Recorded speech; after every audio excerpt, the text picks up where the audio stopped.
Buenos dias.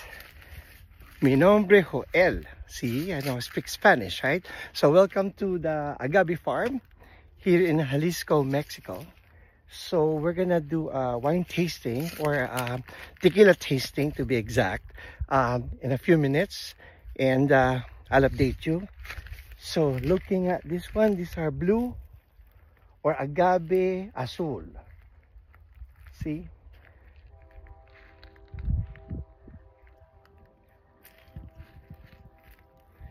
And these are the kind of plants or agave that is used to make the Blanco tequila.